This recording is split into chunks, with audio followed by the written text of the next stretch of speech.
welcome to Blooming Acres. I'm Peggy, and this is Magic Lily. You met her on the last show. Unfortunately, she's had a little accident since then and has a little broken leg, but she's still doing well and happy and is getting along nicely with the other dogs. So join us here at Blooming Acres, and we'll show you a few things that are going on.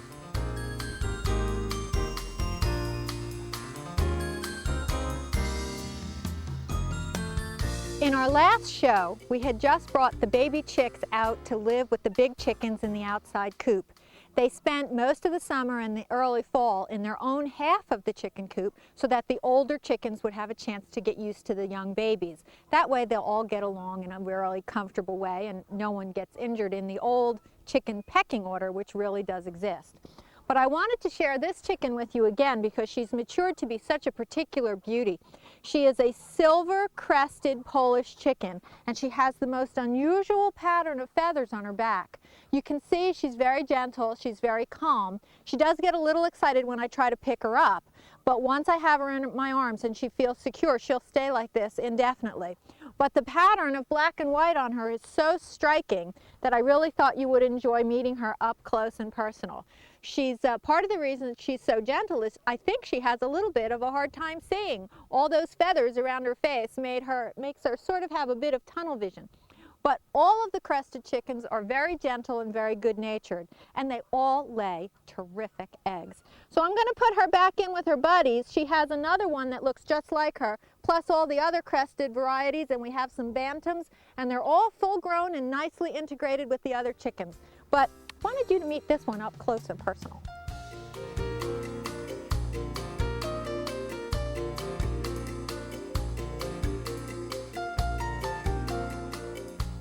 I'm really looking forward to having this piece of furniture done.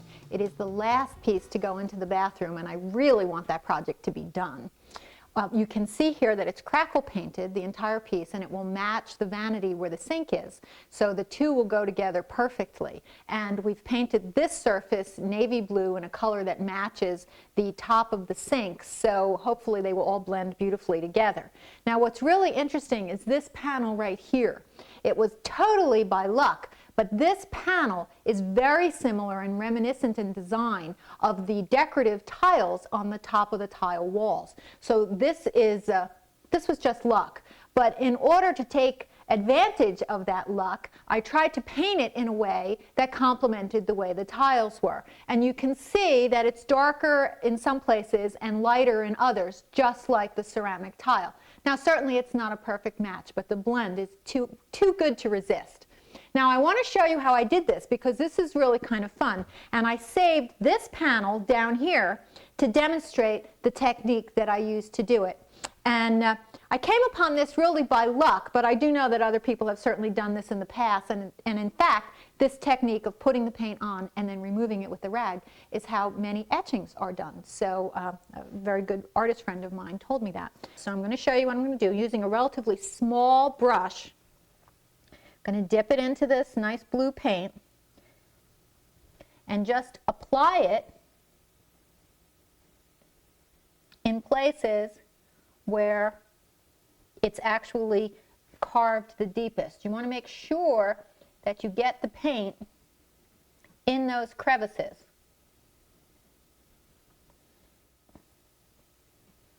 Okay, now here's where it gets fun. You take a rag very carefully, wrap it around your finger, and then smear the paint. See how it stays in the indentations and then wipes off the places where it's a higher surface.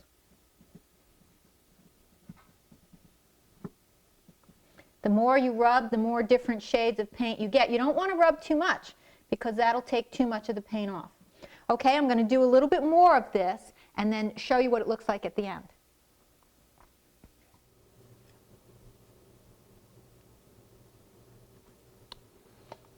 Well, you can see here that I've got about half of this decorative part done, and you can clearly see some of the dark lines and the irregularities in the texture. One thing I discovered is you don't want to overwork it, because that's how you can get yourself into trouble. We're not striving for perfection here. In fact, what we are striving for is to make the most of the irregularities. So it doesn't have to be perfectly uniform. In fact, I think that would take away from it. But one of the important things is to make sure you get enough paint in the crevices, because you can't apply that afterwards. You can certainly smear it around and use the rag to put paint on in places where it wasn't there before, but you can't use the rag to get it in the crevices. Now I will finish the bottom half, but before I do, I want to show you, I want to edge this real carefully up here, and I want to show you, because this will really frame it, this solid piece. And it's easier than it looks. Just make sure that you keep the brush at an angle so that you don't go around the edge, and you can get a nice straight line. These recessed designs look hard, and you do have to be careful, but you have the advantage of the line working with you. See how nice and straight that is with almost no effort. Now, nothing is ever perfect, so I do recommend you keep one wet rag and a bunch of little Q-tips that are wet, just in case you make a mistake. They're great tools for correcting in a hurry, and it is water-based paint, so if you fix it quickly, it's really not a problem at all. Now I'm going to finish this up, and I will show you what it looks like when it's all done.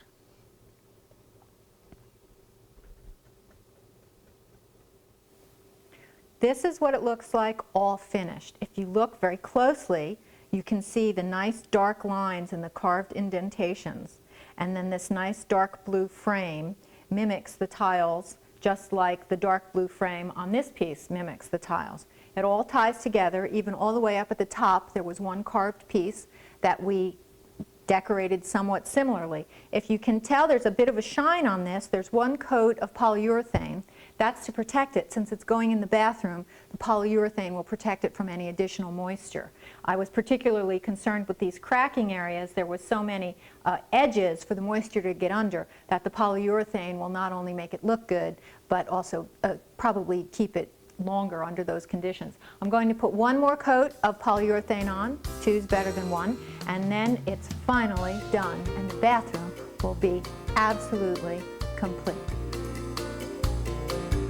I was at the supermarket yesterday shopping, and of course I'm always looking for bargains, and there was a package of beef cubes on sale. So I think, well, I haven't made beef stew in a really long time, and do I want to go through all the work of cutting up all those vegetables? But I picked up the beef and I threw it in my carriage and went over to the vegetable department and breathed a sigh of relief, because came across all of this pre-packaged, miniature, ready-to-go vegetables that are just making beef stew a piece of cake. But let's get the beef in the pan, and this is pretty much a one-pot meal, which is terrific. Now the oil is hot in the pan, and we're going to take all of this and dump the beef in this plastic bag.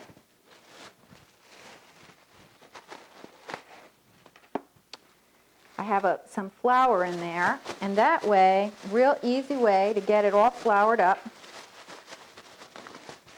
Doesn't get too much easier than that. And of course, any extra flour that might be in here will just go to thicken the stew when it's been cooked, so that's great. I like a nice thick beef stew. So we'll put these in there.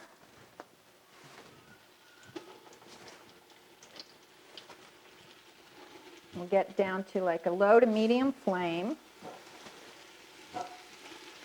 And while these are browning, I'm going to prepare the vegetables. And then I'll just show you how easy it is to put all those wonderful prepackaged, clean, cut, and ready to go vegetables into an instant beef stew dinner.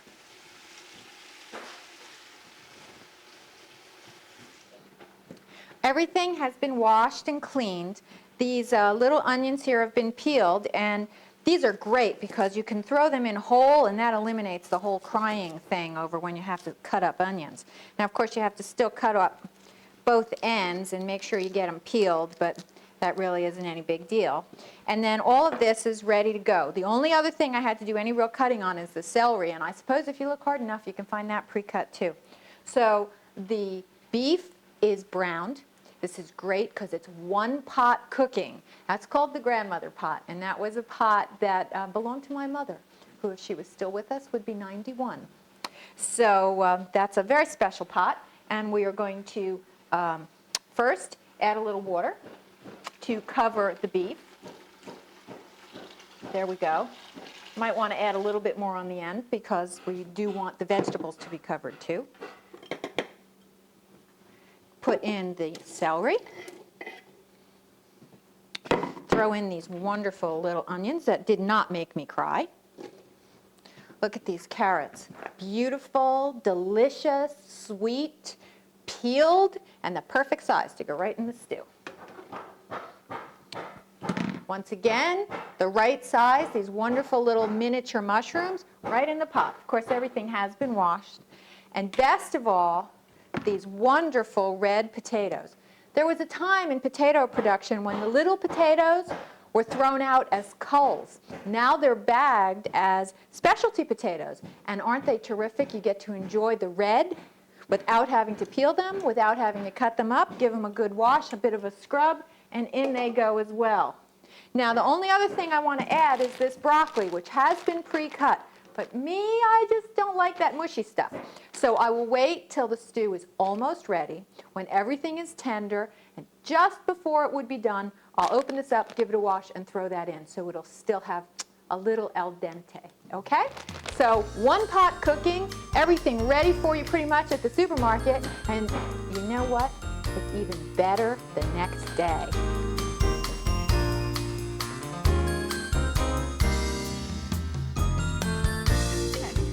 Well, obviously the dogs seem to want to help me with this project, but that's probably because they like to pick the blueberries off these bushes in the summertime and eat them. It's not surprising to come out here on a day in the summer and find all the berries nose level missing. But it is important over the winter time to prune your blueberry bushes. You want to make sure you get out any of the dead wood, and you want to revitalize them a bit. Now, by the time winter is in full swing, the leaves will be gone off of these bushes, but you do want to prune them before the new growth starts. So on a day in the winter when the temperatures are above freezing and they are really truly dormant is the best time to do that pruning. But if Jake would move, I can give you a little bit of a demonstration as to those things that you want to take off. Anything growing towards the center like this is undesirable because they will cross and rub and get all tangled. So here's another branch growing towards the center. But I want you to notice that, that this particular branch is also rubbing here. So you can see that, again, we need to prune that. But this one has almost no real healthy growth, and this branch looks good. So I'm going to go around the other side and take that one off at the base. You can see this is one of the older branches way down here. Right here, it comes all the way down, and it's crossing, and it has pretty much lifeless growth up here. This part looks good, but of the two branches, this one is definitely the one to go.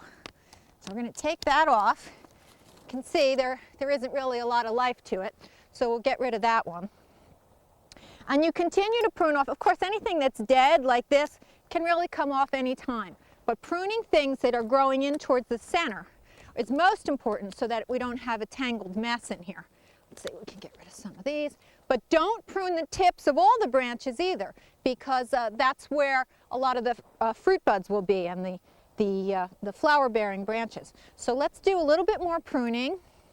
Take off some of this. We'll shape this bush up, and I'll show you what it looks like when it's all done.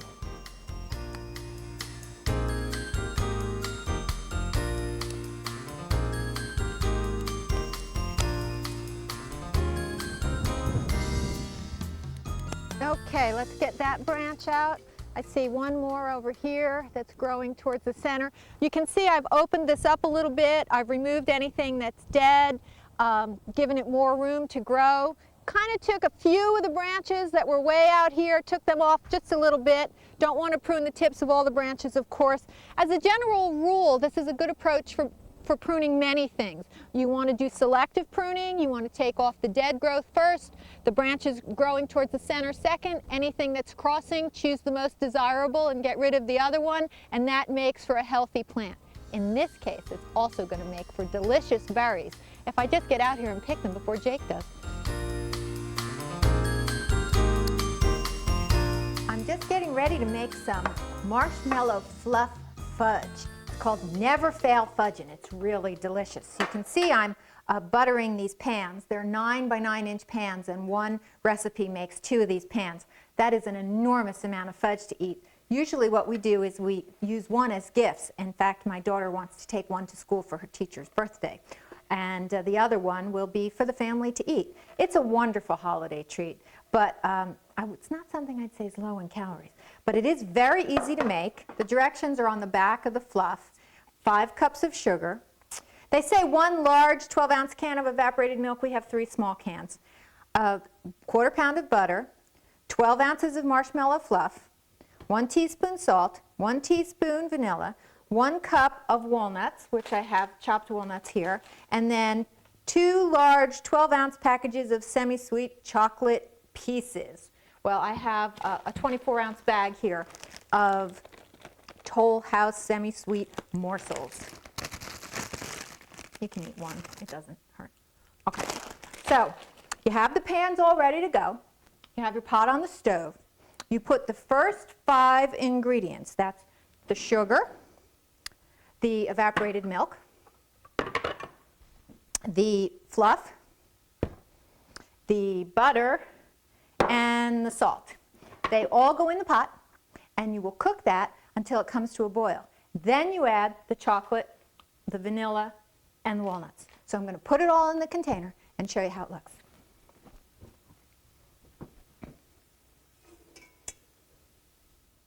We have the first 4 ingredients here in the pot, and I still have to add the marshmallow fluff.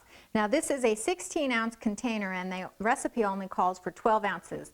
Now this is not something that you measure easily. It's gooey and sticky and a little bit uncooperative. Well, you won't feel that way when you're eating the fudge. So we're going to estimate and just leave a little bit in the bottom. I've done it that way for years, and usually I've eyeballed it pretty well. So we'll just get this in here. One of the most important things is you have to stir it the whole time that it's on the stove. You can't really leave it for a minute. Another important thing is to make sure that when you stir, you get the bottom. You want to use something like this that has a flat edge that will really scrape the bottom of the container pretty well, so you don't want any of this to burn. Okay, we'll turn on the flame. I'm going to put it on medium, and we're going to stir all this up. It has to come to a boil, and this is the specific directions. Then boil slowly, stirring constantly for 5 minutes. So once it starts to boil, you can actually do it by the clock. You can also cook it to the soft ball stage. If you're familiar with cooking candy, and you can use a thermometer, and when it gets to the soft ball stage, that's another way of doing it. But this is so easy. You just boil it for 5 minutes.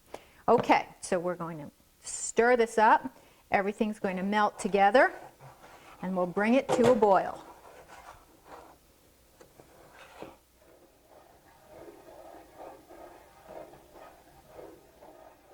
Well, it's been boiling furiously for 5 minutes. I've been very careful to make sure that it doesn't stick to the bottom. It actually darkens in color as it begins to boil, and is a nice sort of, more than off-white, almost a tan color. So I'm going to turn this off. I'm going to keep stirring a little bit. Now is when you add the vanilla, which you want to add 1 teaspoon of vanilla. And you'll notice that when you pour the vanilla in, because the fudge is so hot, the alcohol actually boils off.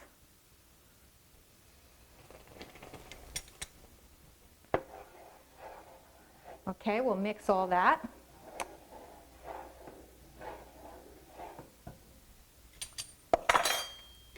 Now we will pour in the chocolate chips and let them melt.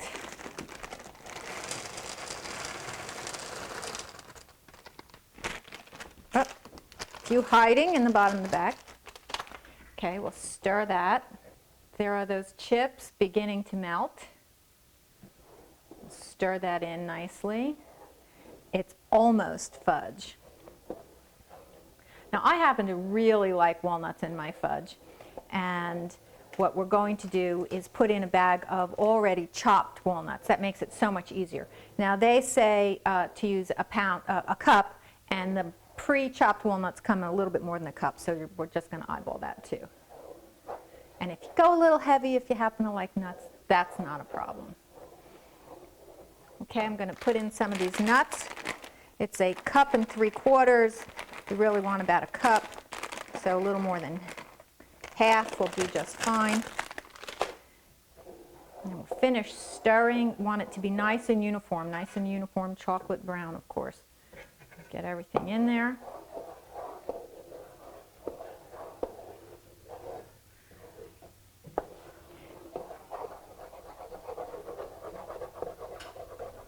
Again, you continually want to make sure that you're scraping the bottom of the pan so that nothing gets stuck. Okay, I think it's fudge. All right, we will be using that again in just a minute. Let me get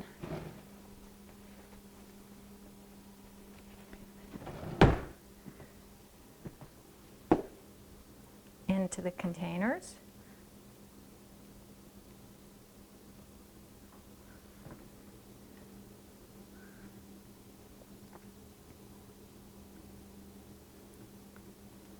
Okay, let me get something to scrape. We don't want to waste 1 drop of this.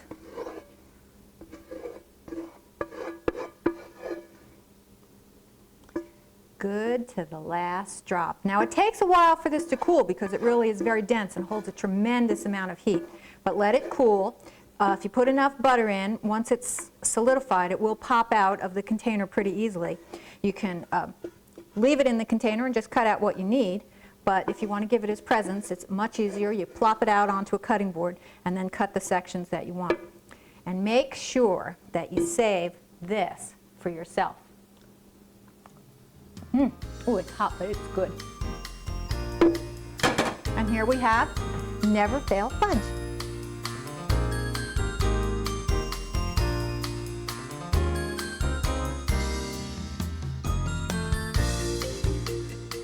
As the holiday season approaches, thoughts go to indoor plants. And of course, the favorite holiday plant of all times is the poinsettia. And the favorite holiday plant grower in this area is Mr. Monty Hagerty of Hagerty's Wholesale Florist in Cranberry. If you can see behind me, the poinsettias just go on and on and on. And when the holidays actually get here, they'll have colored up in all kinds of colors, reds and pinks. And I believe it was 2 years ago you gave me a purple one. Is that true? That's right. And what's this one you have right here? Well, this is one of the newer varieties called Orion, and it's an early bloomer, as you can see. What does it take to get all of these plants to come into that beautiful color for the holidays? Don't you have to manipulate them and time them and treat them with dark and treat them with light and fuss with them? What do you have to do? Well, the first thing we do when we start in the summer and the fall is get our schedule set up. And the bigger plants we'll plant sooner, and then we'll control them by the pinch. That's where we grow a single stem and pinch the top off. Can you show us how that would be? Well, you can see on the bottom where this was a single stem and we pinched it off. So that it branches, and that makes all these branches That's come right. out. Okay. Now we have to branch these, pinch these things quick enough so the branch will be tall enough. And then when we get into September, October, we have to watch our light and our heat. And these newer varieties, of course, in the old days when I was learning how to grow poinsettias, the magic date was always October 12th. After October 12th, you had to be very careful that your temperature was like in the 65 to 70 degree range. All day long or at night? No, at night. At night. And that the day length was nothing different than what nature has. In other words, you had the nights were long enough after October 12th that the poinsettia would set bud. Now they're a photothermal type plant. In other words, they have to have certain temperature and a certain day length to bloom. So what would happen if you came in here at 10 o'clock at night and turned all the lights on? Well, if you had them on long enough, the plant may go from a vegetative state or from a reproductive state back to a vegetative state. In other words, And so these pretty colored leaves have got to do with reproduction? right. So they right. put on right. their display and get all beautiful for reproductive purposes. Yeah, actually, all these pretty Sounds like- leaves you see are modified leaves. Sounds like Mother Nature's pretty and consistent. if you look down in the center is where the Yeah, the little tiny flower yeah. buds actually form in there. That's right. The all these new varieties, though, this day length has changed, and the temperature probably about the same. But I know the day lengths, the earlier seasons set some of these new varieties will set buds sooner. So when do you actually start working with poinsettias in the summertime to have them ready for the holidays in December? Well, we generally start the 4th of July with unrooted cuttings. We used to get our stock in, when we grow our own stock, we would get it in around Easter. And then we'd grow those all summer, then we start around the 4th of July taking our cuttings. And we'd snip the tops off, and then we'd root them right in soil, and then starting about the middle of August, when they were all rooted and ready to go, we'd put them in larger pots. Now this pot has 2 plants in it. And then we pinch those off and then let them go. And then we always did watch our lights, though. We were very, very careful to keep our temperatures proper through the whole growing season. And the lights, I was very, very careful that after even September that no lights ever came on these things. In fact, this house here has a street light outside that we make them turn off. They turn it off for us the 1st of October, so that there's no So no they are, problem in with fact, that light sensitive. Yeah, they are quite, I don't offhand remember the exact foot candles, but it's pretty low. So if people wanted to do this at home, you think they have much of a chance? Well, if you really want to do it, and I have that question all the time, how do I get my poinsettia to bloom? And what I tell them, after, you just have to keep the temperature somewhere between 60 and 70 degrees. I know that's kind of hard in a house. And the day length should be exactly what it is outside. In other words, when the sun goes down, that plant goes in the dark. And when the sun comes up in the morning, it can be in the light. And people ask me, how to do that. Well, a lot of people put it in a closet, and I've had people even put them in the closet in September and take them out in December and can't understand why they didn't flower. But Why they're dead? But the best thing to do, if you've got a bedroom or some room that does not get any artificial light, So a guest room maybe that or you're a not guest using. room, Okay. that's the room to use. And not with a street light outside, or No. not over the porch light. No, that's right. All Yeah, of those just, things. So you yeah, have to find just the right spot. That's right. Now, what's your favorite variety?